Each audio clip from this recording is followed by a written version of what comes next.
Good afternoon, everyone. Good afternoon. All right. I'm sure that you've been sitting here for some time, and most of you have not even said hello to the person next to you. So I'm going to give you a few seconds out of my time for you to do that interaction. Okay? And guess what? Use it wisely. Find out something that you never knew about the person.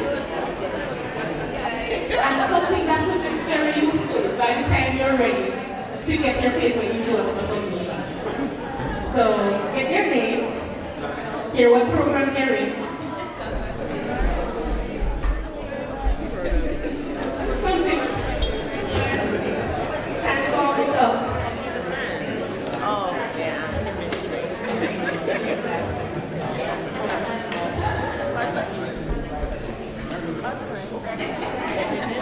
No. Okay, so guess what happened now? We're no longer strangers and we're all friends in this room. That's what it is, right? Alright, because guess what? The journey towards your completion cannot be done alone. You need people, and never take anyone for granted. Every person can bring something to the table. Someone who you never knew could help you with some aspects of what Professor Weber spoke about earlier. I wasn't here, but I can just imagine the conversation that took place in here earlier. So before you leave here this evening, make sure that you have at least one contact of someone who you believe can help you with something towards your paper. Deal? Deal. All right, good. So it is indeed a pleasure for me to be here to speak with you briefly. We were here with you at orientation, and I think we should be here with you through to the end, right? It makes sense, right? So I'm going to go through a couple stuff. We've provided you with what document that we put together called the 7-Step Guide. It's not new. It's been in existence for a couple of years now. I designed that document a couple of years ago. And we recently revised it in light of the new regulations, okay? I hope you have a copy of it, all right? Okay, so you can actually follow. I hope you have read it. And so if, as we go along, you have any burning questions that you'd like me to answer, feel free to stop me, okay? I want this to be a conversation. All right, so as you approach this milestone, there are some critical resources that you would need to be aware of. Some of them, if not all, have already been mentioned to you, and these are the thesis guide, the 7-step guide, which we're about to go through, the regulations on plagiarism. We was quiet. That's good. And how to avoid plagiarism through proper referencing. And the librarian just spoke to you about the facility that exists within the library to support you. By the way, this document was produced by a librarian in the MLIU, the Morning Information Literacy Unit. And it really is to give you those early nuggets to guide you as you begin to write your paper. And so you need to pay attention to them because it's really talking about referencing and also to avoid those common mistakes that could lead to plagiarism. Turnitin access has been granted to you. Turnitin is the software, the official software being used by the University of West Indies all across the entire regional institution to check for acts of plagiarism. You will want to ensure that you have your class ID number and that you use it. We provided it to you. If you don't have it, we can give it to you again. The class ID and password to access the Turnitin software. And don't wait until the day before you submit to actually use the software. One of the things, I don't know if you have been told, but when you use the Turnitin, do not save Do not save the submission into Turnitin, because you will end up self-plagiarizing, right? The guide for students and supervisors. Some of you have been here for a while because you're near the end, right? So if you didn't know about this document, you know now, right? Because that's a document that tells you your roles and responsibilities. It tells you the role and responsibility of your supervisor, your advisory committee, your head of department. So if you don't have it, you need to avail yourself of a copy, a soft copy. It's on our website. We no longer print it because it's currently under review. The thesis guide, the librarian spoke about that. You can't submit a thesis without having consulted the thesis guide. Full stop. All right, because that is the document that guides you through the standards required by the university in submitting a document of that kind. So, if you hadn't seen this document, then you wouldn't know that this information is in there. But how many of you have seen this document, the Guide for Students and Supervisors? A couple. Did you see this? Or are you like me, start reading from page 7 and page 10? And then read backwards? Yeah, well, if you were that kind of person, you probably would have missed this because it's in the first few pages of the book. This is the book, and it's on page 7. I think pages 7 and 8, right? And it gives you a good guide as to what we expect of a thesis at the level of an MPhil, a master's, or at the level of a doctoral thesis. Right? I'm not going to go through it. I'm just drawing your attention to it, page 7 and 8. Have a read.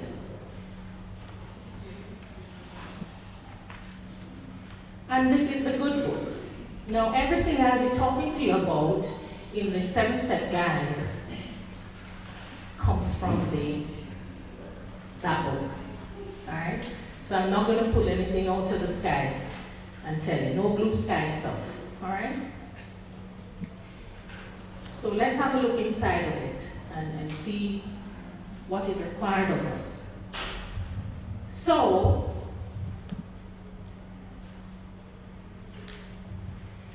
you think you're ready. Well, are you? Are you ready to submit? Are you going to be ready in the next year, 6 months, 3 months?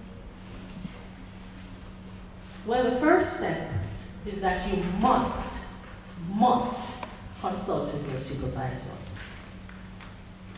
Check your supervisor to verify that you will indeed, or based on where you are with the work, you are likely to be ready to submit the thesis in the next 3 months, right? In the next 3 months. And that is whenever you're ready to submit, okay? So these are the timelines I want you to pay attention to. But while you're doing that, you must also verify that you have completed the 6 credits required for your MPhil, if that's where you're terminating, or the 9 credits for your doctoral thesis. Most of you will be PhDs. I know we have some doctorates and so on, but I think most of those in the room are PhD candidates. The doctoral students, because their program are the doctorate students, their program carries its own courses. These are pre-established courses. Credits could go up to 45 credits or so. They must fulfill those credit requirements before they can actually submit or be ready to submit the thesis for exam. The other thing you need to verify is that you have completed the two seminars, the two required seminars if you're an MPhil, and the 3 required seminars if you are a PhD candidate. We introduced 2 years ago the need for you to register for the seminars. Have you been doing so? To register for your seminar? Yes. It's a requirement. 2 years back. So if you haven't been registering for your seminar, it means that your record is incomplete. And if your record is incomplete, when you're ready to come in and submit the thesis, we won't be able to take it. So you need to check. All right?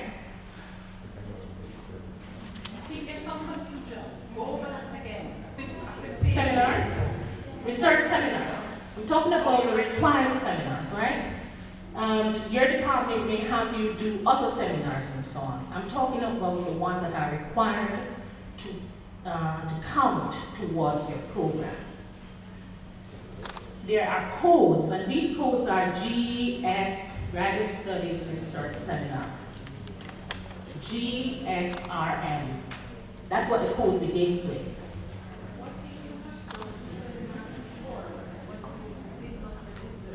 As long as it was reflected on your progress report.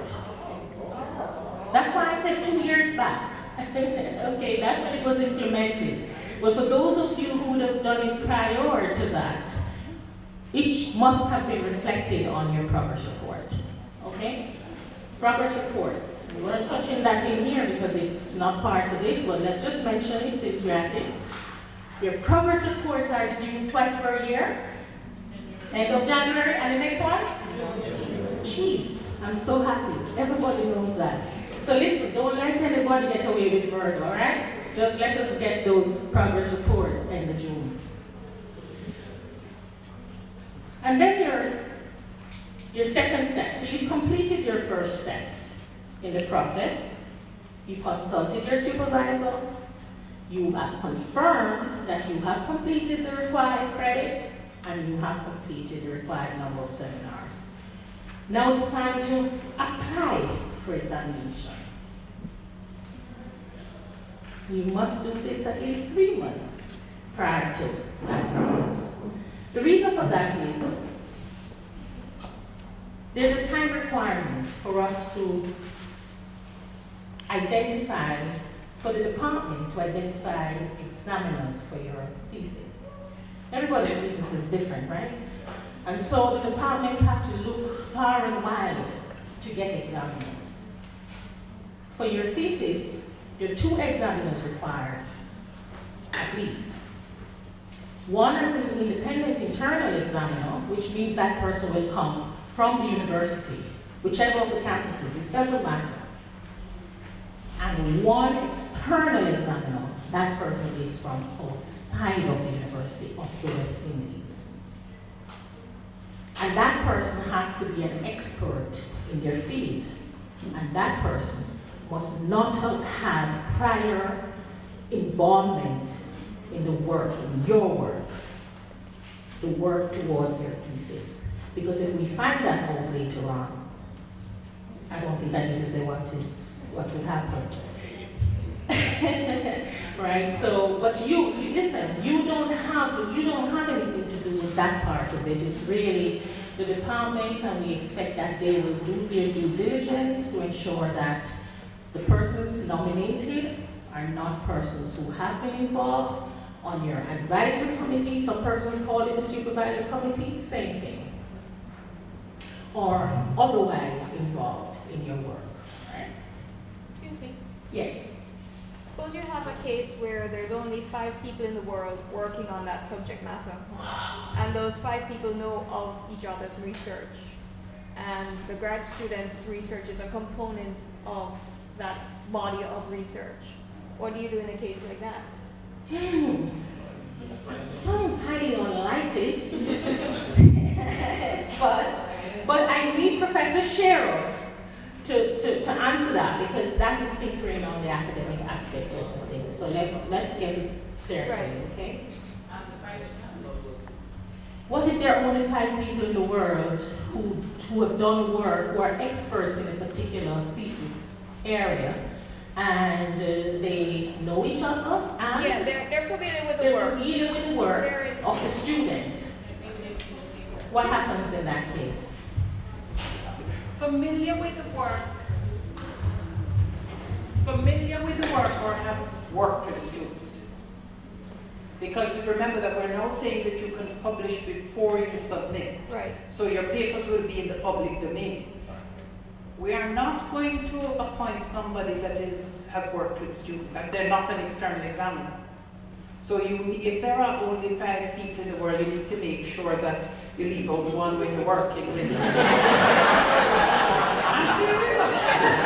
No, well, in all likelihood, if there is a publication or a paper and it's been presented at a conference. That's not working with a student, that's Right. familiar with. Right, okay. What we don't want, as has happened, is the examiner said, when Bobby was in my lab doing X, Y, and Z, they performed very well. Now, the day I saw that, I cringed. So that's what we mean, or somebody then points out that the student has actually published with the external examiner. Those are the things that we are looking for. But let me remind everybody, you want an academic to examine your thesis. We are not necessarily, if these experts in the world are not academics with postgraduate experience of supervising and examining, they will also not be approved. Because we need to know that the person examining you knows what a student goes through. Because as Prof. Weber presented, your methodology, etc., is critical. So we need somebody to understand that, not only to be focusing on the results. Okay, thank you. Does that satisfy you? I think what it also means is that you will, if you've worked with experts of whom your supervisor has no knowledge, it may be useful to provide that information to your supervisor so that when you're looking for examiners, they will exclude those persons, okay? Because at the end of the day, you don't know who your examiners are, and you shouldn't. And I would recommend that you don't attempt to know, because we consider that to be interference. Once we get knowledge that a student knows who their supervisor is, we will consider that the supervisor, their examiner is or are, right? Because you're not supposed to know who the independent is either. We will begin to get curious, right? Question? Besides the external and internal examiner, who else will be examining your thesis? That's a great question. Your thesis will be examined only by 2 examiners, unless, of course, we have to appoint an additional external examiner, a proxy. We call it a proxy, right? And the regulations tells you how we use a proxy. We use a proxy if the examiners don't agree with the assessment of the thesis, that's 1. And 2, if the external, the original external, for some reason tells us they are unable to examine the paper at this time. Right? That's the time that we use a proxy. But the time when you're going to have a 3rd examiner on your panel is actually when there's disagreement between the 2 examiners. So you end up with 3 examiners. Because we then have to send it to the proxy. The proxy then becomes a member of your examining body and will also serve on your oral assessment committee. So my supervisor does not examine. I knew that's where you're headed, right? And I'm glad you said it, not me. Your supervisor will no longer serve as an examiner. All right? And I know you might know about persons whose supervisor are still examining. There's a reason for that. There's a transition period, and some of those persons, their supervisor was already approved as an examiner. They fall outside of the new policy, and so their supervisor continues to examine. But since none of you have yet submitted, I guess, your application, Anybody submitted application? No, right. Yes? Okay. We've talked, right? Your supervisor will not examine. There was another question. Yes. Suppose the submission of your thesis falls outside the 3 months. What happens next? Outside in or outside before or after? After. Or before. You know what? Honestly, we deal with it, right? We deal with it. But the challenge we face is where you then ignore the deadline of the 3 months, and then you expect the examiners to be fast-tracked.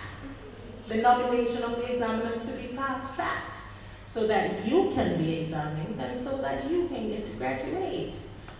So the real challenge is where the department and graduate studies does not get enough time to go through the process required to identify suitable examiners. Suitable, not just any person. It has to be someone who can in fact examine that particular, that specific thesis. Okay? Right? All right, so we're going to move along. Again, another check, right? You notice these things, so you check. Are you registered for the semester in which you plan to submit? If not, get registered. Must be registered. You cannot apply for examination and you're not a registered student. All right?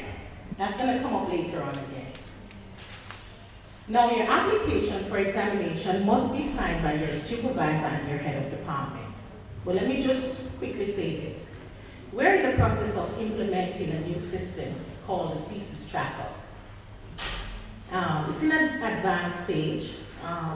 It's a regional tracking system that we're implementing. So we have to ensure that all campuses are at the same point, okay, before we can actually make it available to you. At that time, what is going to happen is that your application for examination will be approved by your supervisor only. Once you're using the manual application that we gave you, that form, you have a copy? Number 2, step 2? The one that's marked step 2? Right. That's what is in existence, and that's what we will use now.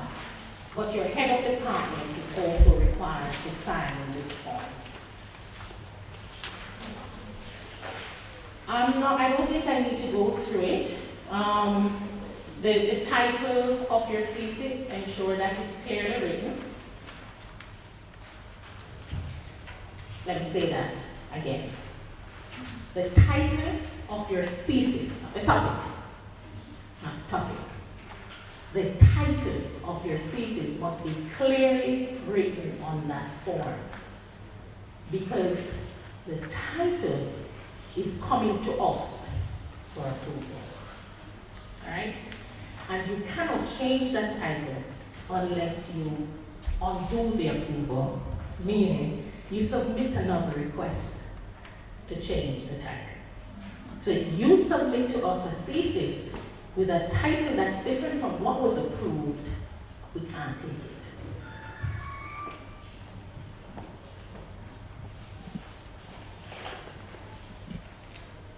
Step 3, submit the thesis. Get rid of the thesis, right? Bring it to us, make the burden be ours at that time. But there are some things you need to do. Your first check, and we just mentioned that. Make sure that your thesis has the approved thesis title on it, along with all the other things that the library spoke to you about a while ago, the things that are required by you through the thesis guide. Check to ensure that your examiners have been approved. Not the day when you come to submit it, do. Call us before to find out, have my examiners been approved? So you don't come with a heavy thesis. Them heavy, you know. Them very heavy. Don't want with the thesis to come and do the checks.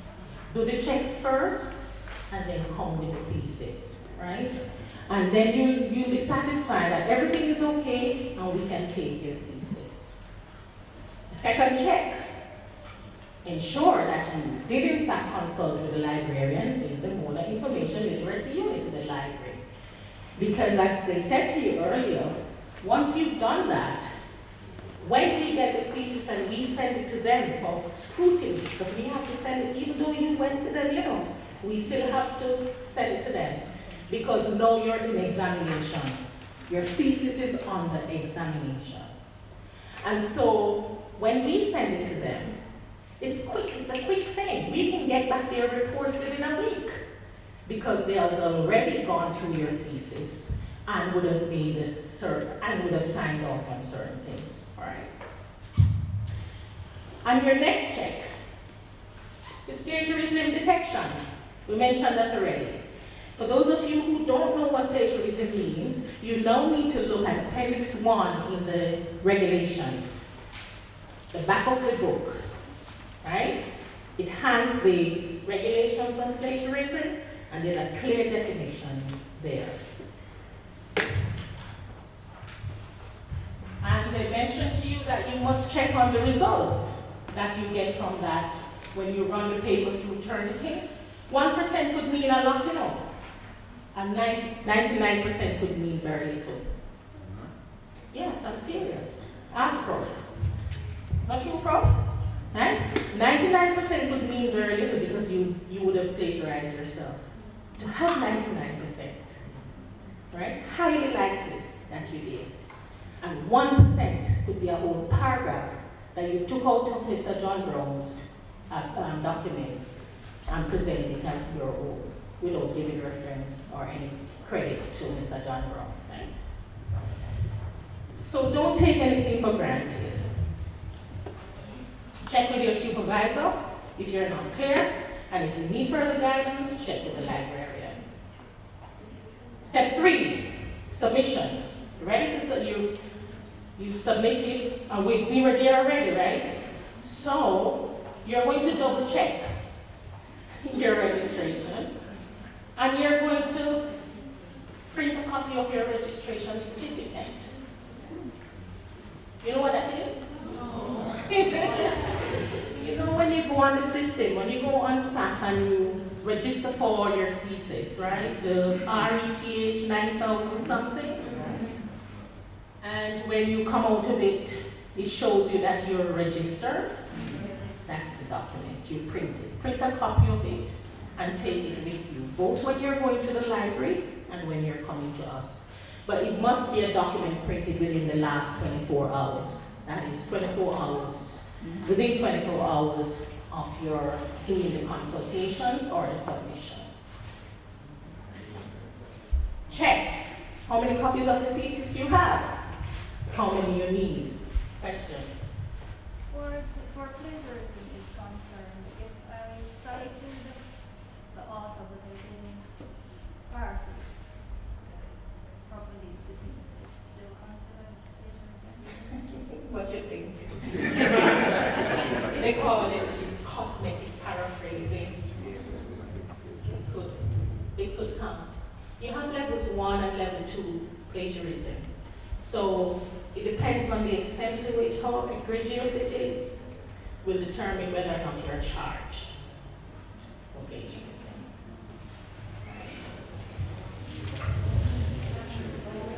So how many copies of the thesis you need? And how many do you have? Listen, don't come and tell us that you only have 3 copies when you need 5. We can't take it. Don't tell us you have 4 when you need. We can't take it, right? And don't come without the CD. We can't take it. There's a reason why we need a soft copy. And the soft copy must be in edit-enabled format. Anybody know what that means? Yeah, man, you know. not PDF. Okay, not PDF. We must be able to manipulate it. And the reason for that is Turnitin cannot function with on a, anything other than that. Right? There's a question. My editing form is latex. Can you have that? Is what? Latex. I don't use Word. Well, you have to make sure that whichever examiner is going to, that they have access to that on their computer. Because what happens is some examiners ask us for a soft copy. And whatever we get must be accessible to whomever that examiner is. So I don't know how common it is. I didn't even know the name. So I'm unable to guide you on it. Maybe you should talk to the technical people to see how widespread the use is. Have something with it, but I think the lab normally gives them some headache. It's not headache, really. You know what? And if they get headache from themselves, then can you imagine the examiners overseas? Some of them who only know about Word, and some of them only know about Word Perfect. Anybody know about Word Perfect? Seriously? No, I'm serious, right? So you don't want to get too technical with them. A lot of these examiners are older folks. Old school. Very old school. So you want to keep it as simple as possible. I would ask you to check. Check to see how widespread that particular software is. And if anything, make available to It's a type of thing that's just right for. Is it convertible? Can it be converted from that to Word if somebody wants to convert it? Well, we have a challenge. I would say stick with Microsoft. Think about it, okay? All right. Do I have you okay? All right, so basically, for your submission, you're going to require 4 hard copies. 4 hard copies and 1 copy on CD. All right? And they must be the same. So don't beg John to print a set for you and ask Adrian over there to print another set and so to print another set. Because as it moves from one program to the next or one computer to the next, it changes the format, it changes a variety of stuff. Till you might end up with 4 different pieces going out for exam. We don't want that, all right? So keep it consistent. The certificate of completion form, and that's we're looking at the document that says step 3, the form that says step 3. That's this form. You know they look alike, so I want to make sure you are familiar. Let me tell you something. We have had students who have submitted everything one time. All right, that's not going to happen again, but we're doing the training and everything, right? But I tell you, don't submit everything one time. What by that I mean?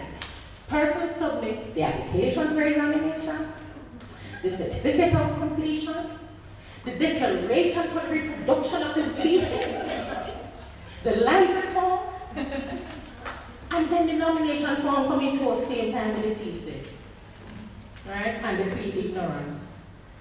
You can't really, because you have access to the regulations and it tells you the order in which these things must be submitted. Please, right? Because it comes to us like that. Again, we can't take it, right? The certificate of completion form, your supervisor is a key person in the completion of this form. You are too, and you're actually signing away your life. That kind of sounds harsh, but it's true. Seriously, take a read. You see that form? Your supervisor is verifying a number of things. 1, whether to the best of his or her knowledge the work in the thesis was done by the student, you. Right? They're signing away their life on that one. You too. Whether in the supervisor's opinion, the thesis is ready for examination. Again, right? They're putting their professional lives on the line. They're saying this work is ready. They're not examining it. But the university's name is at stake right here. Once they sign off on it, a bad thesis going out makes for a bad situation. All of us suffer, right? When the student has indicated that the work was checked for plagiarism, this is debt. If your sign said that will do, and it never do, who suffers the most? The student. Because I can tell you, the board don't joke. The Board for Graduate Studies and Research don't joke. Because the university takes a zero tolerance approach to acts of plagiarism. So, make sure to protect yourself and protect your supervisor when you're ready to submit the thesis. Remember, you're going to check it several times leading up to the date for submission. But just before your supervisor signs off on the certificate of completion, check again. Show the supervisor the results and have them vet it and verify that they see for themselves said the thing all right. Because if them sign it say all right and you sign it say all right, the university reserves the right to take whatever action it deems necessary after that. Okay? All right. I think we said enough on that.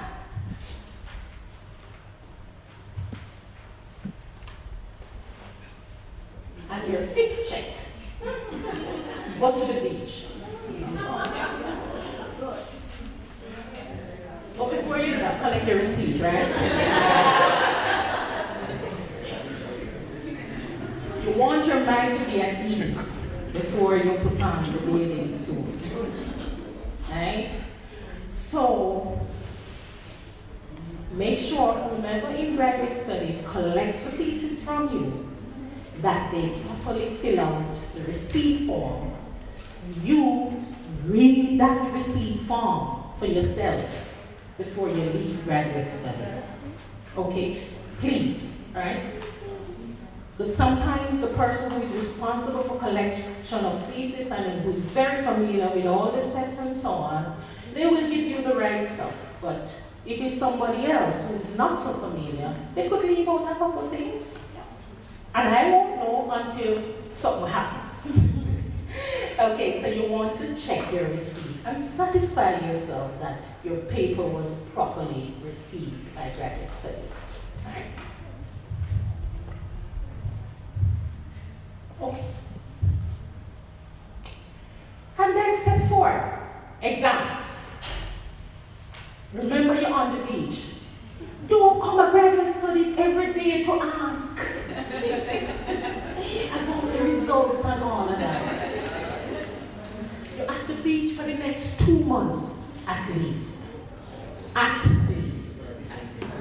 And the reason for that is that examiners are given at least 2 months to submit their reports. Some do, some don't. But guess what we're going to do? We send them reminder. We send them second reminder. We send them third reminder. We send them 10 reminder. We send them reminders until they respond.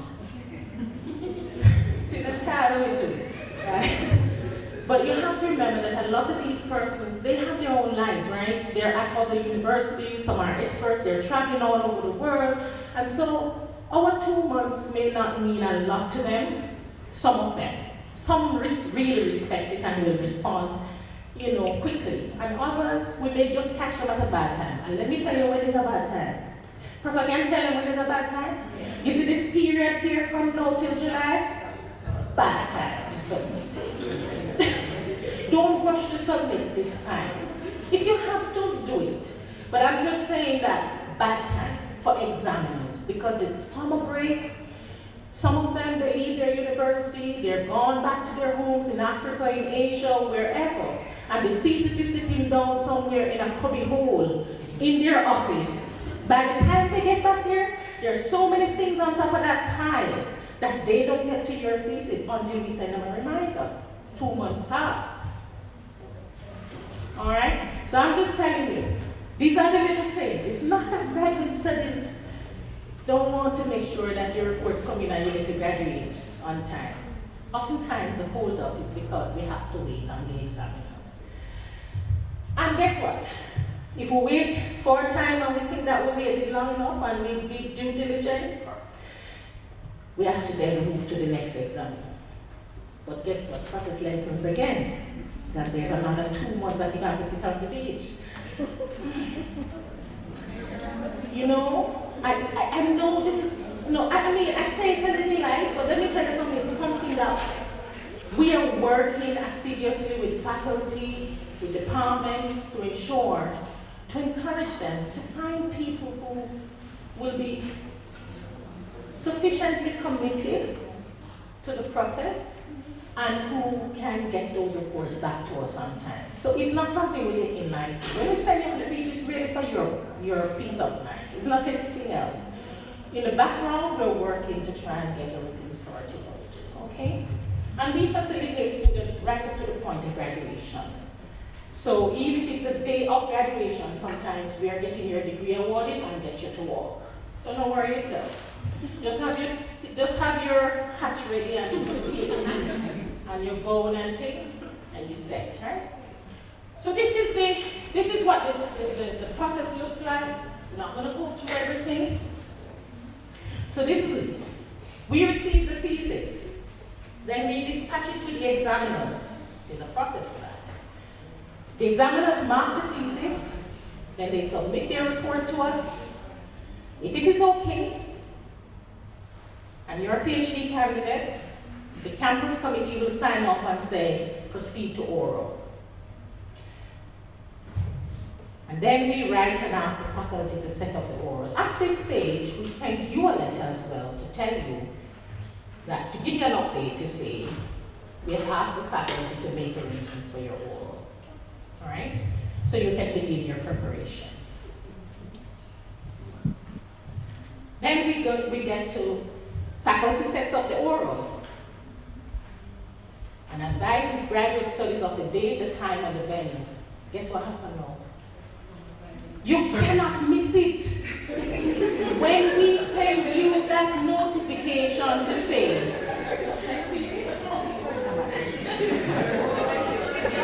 congratulations, your oral will be held on X day, at X time, in X venue, you cannot afford to miss it. It's just considered like you're going to do a written exam and you must get to the exam room X amount of time before the exam and be ready. It's the same kind of thing. No excuses. If you miss that oral, you're solved. No, I'm serious. I'm serious. You cannot afford to miss it. Now, so you attended the oral and you defended your thesis. I'm just asking, extending the point you made before. What Yes. if something really dire like hospital? Extenuating? Oh gosh, man, come on, man. We are people, we are compassionate people. Listen, man, listen. Just think at the back of your head that we are compassionate. Seriously. You must be able to prove that it was extenuating circumstances in the hospital, all right? You must be able to prove it. And it's not just what you tell us. Okay, all right? Okay, so you defend your thesis by sitting before the panel. Let me tell you, your examiners don't all sit in the room with you. In fact, these days when we are cutting costs and all of that, in fact, for the last couple of years we've been working on cutting costs, right? And so your external examiner in particular would not be in the room unless the faculty decides they want to bring in that particular external examiner for a particular reason. Usually when they come, they have to give a seminar, you know, and a public lecture kind of thing, right? So, but that's rare. That's very rare. So basically, be prepared to sit in a room with at least one examiner in front of you, and the other one via Skype or video conferencing or whatever other facility that is available. And just listen keenly to the questions they're asking here. Don't answer what they don't ask you. and do not give, don't assume that this is what they were asking. So this is what answer you will prepare, and this is what you're going to do. It's an exam. It's an exam, right? And trust me, they're going to follow up with another question, and they will see through you. There's either thing that you don't know what you're talking about, that you never write the thesis in the first place, and that's why you can't answer, right? Or something else, whatever else, right? So feel free to ask them to repeat if you didn't hear, right? This is just my little advice to you. Feel free, because I know how the Skype thing can be, the what's he going over here, but yeah, kind of. So you want to make sure you hear clearly. All right, so you defend your thesis, and I'll come to you in a second. And the examiners, once they're finished, you've done your presentation. I think Prof will have another session at some point where we talk about the actual oral exam and stuff. We can incorporate more of that. But basically, at the end of the oral, you will know whether you pass or fail. Trust me. Because the chairman of the oral exam, who's an independent chairman, will tell you something. It could be bad, it could be good, it could be in between. Right?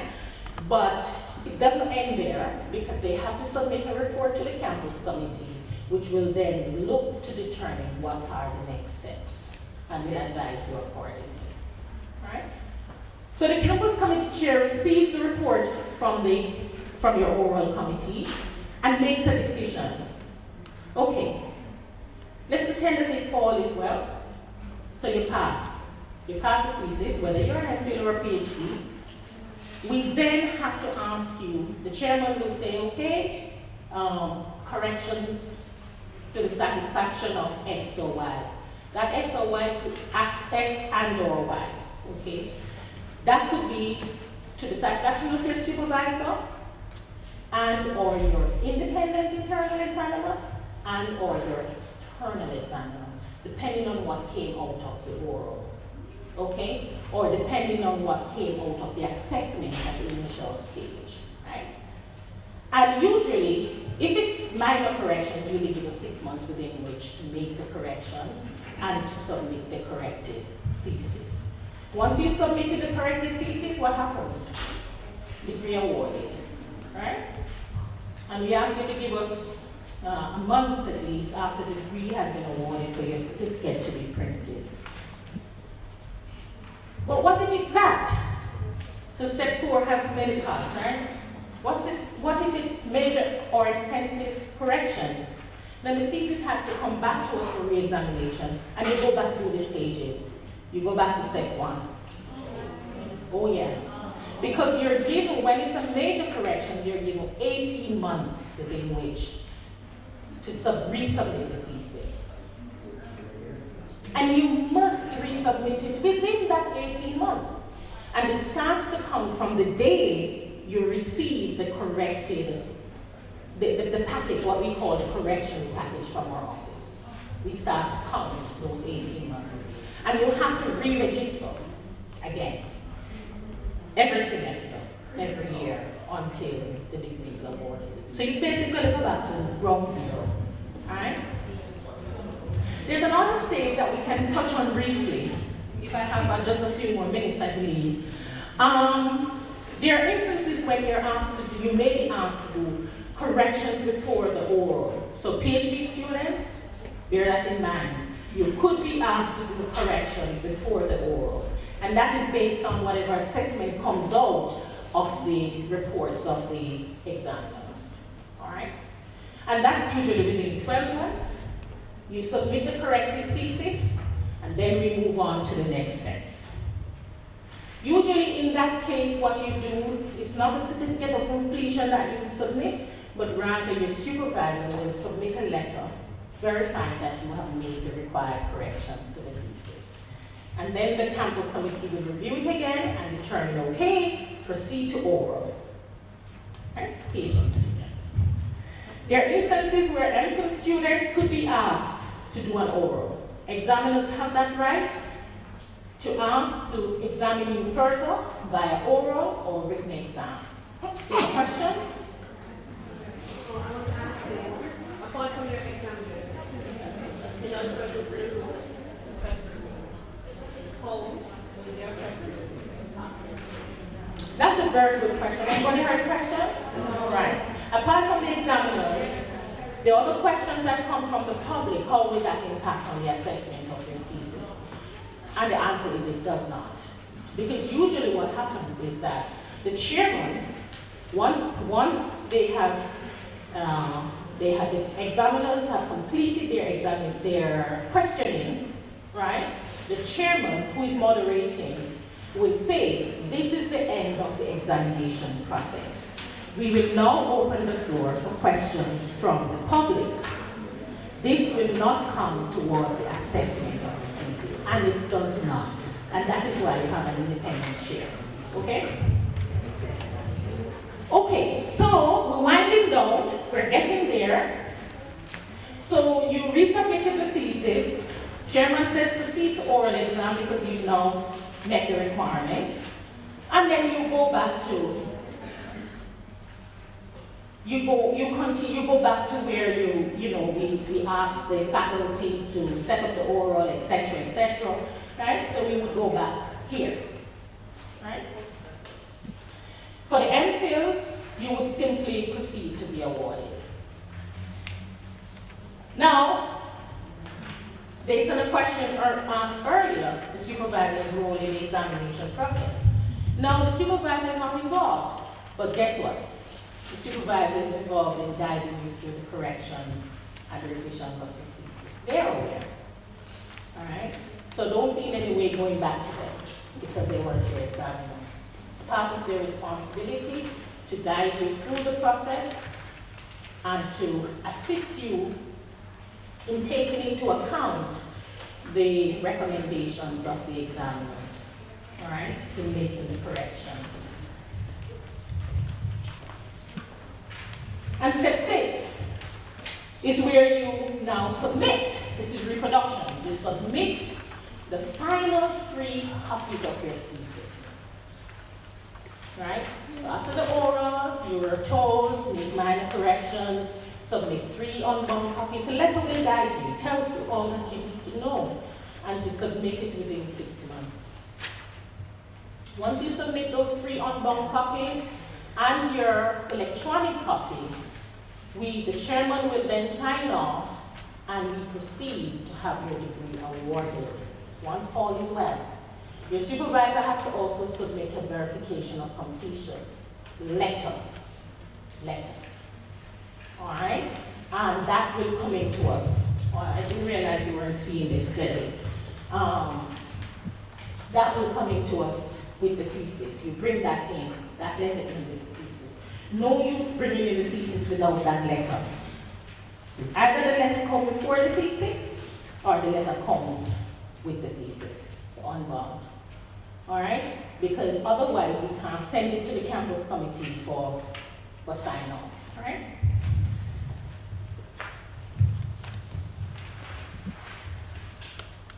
And the part that you love, step 7. You're back on the beach. But this time it's not you one, it's a whole family. Because everybody's celebrating. And everybody has a reason to celebrate, right? Because you're finished. You know what I'm saying? I think I put in something in your head, right? Cruise. Cruise is it, right? Cruise is it. So basically you have something to work towards. And I think what I'm trying to say to you is, have something to work towards. Don't just be working on the thesis. Don't have something that says, at the end of the day, this is what I'm going to do, right? Because you need that extra push, that extra motivation to get through that stage. And it can't be just sitting down in the drudgery of writing a thesis. Have that one thing that will inspire you to completion. That's all, folks. Thank you so much. And I hope that you will be successful. Again, make sure before you leave here, get a telephone number or an email address, all right? Thanks.